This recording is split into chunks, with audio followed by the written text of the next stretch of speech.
Vive flamme d'amour de saint Jean de la Croix. Troisième cantique, quatrième vers. Du sens obscurci et aveuglé. Deux choses empêchent l'œil de voir, ou l'obscurité, ou la taie qui le couvre.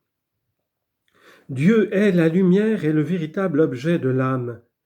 Si l'âme n'est point éclairée de cette lumière, quoiqu'elle ait les yeux de l'esprit fort perçants, il faut dire qu'elle est dans l'obscurité. Mais si elle est infectée du péché, ou si elle occupe ses passions à la recherche et au goût de quelque objet sensuel, elle a les yeux couverts de taie, de sorte qu'encore que la lumière divine ne lui manque pas, néanmoins, son aveuglement et son obscurité, qui sont l'ignorance qu'elle a dans la pratique des choses, l'empêchent de l'apercevoir. Elle était frappée de cet aveuglement et plongée dans cette obscurité avant que Dieu l'illumine et la transforme en lui-même. Le sage avoue qu'il a été sujet aux mêmes inconvénients. Lorsqu'il dit que Dieu a dissipé son ignorance par la lumière qu'il a versée en son esprit. Mais il faut remarquer que, selon les spirituels, être dans l'obscurité n'est pas la même chose qu'être dans les ténèbres. Être dans les ténèbres, c'est être aveuglé par le péché, mais on peut être dans l'obscurité sans péché. On y tombe en deux manières, à savoir quand on ignore quelques-unes des choses naturelles et quand on ne connaît pas plusieurs choses surnaturelles. L'âme avoue que son esprit, n'ayant point de lumière divine, a été dans l'obscurité à l'égard de ces deux sortes d'objets. Car, pour me servir des termes de l'Écriture, jusqu'à ce que Dieu dise que la lumière soit, Genèse chapitre 1 verset 3, les ténèbres étaient répandues sur la surface de l'abîme de ces cavernes du sens. Et plus le sens avait d'obscurité dans ces cavernes avant que Dieu y eût lancé les rayons de sa lumière, plus les ténèbres qui l'occupaient étaient épaisses et profondes. C'est pourquoi il était impossible à l'homme en cet état de lever les yeux vers la lumière divine, ni même d'y penser. Il ne l'avait jamais vue, il n'en connaissait pas les qualités, il n'avait pu conséquemment la désirer.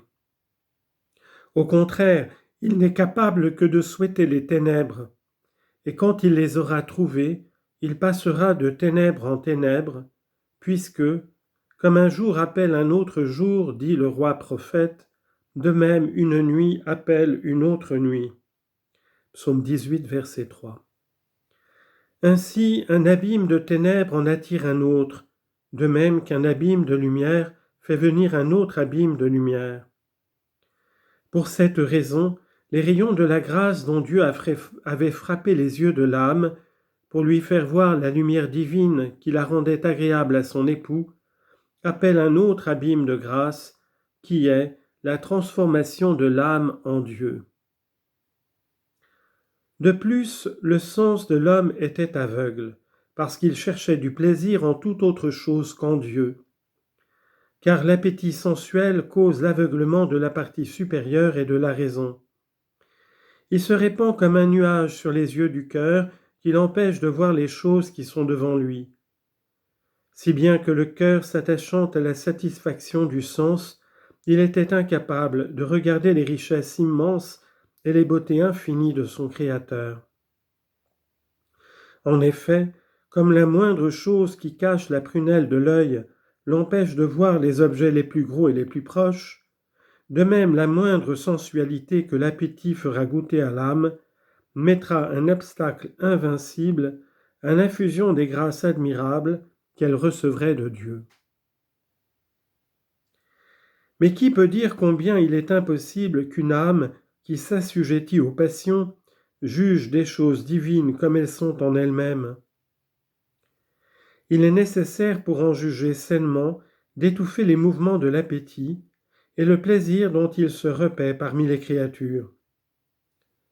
Sans cette dure mortification, l'âme prendra pour divines les choses qui ne le sont pas, et pour non divines celles qui le sont.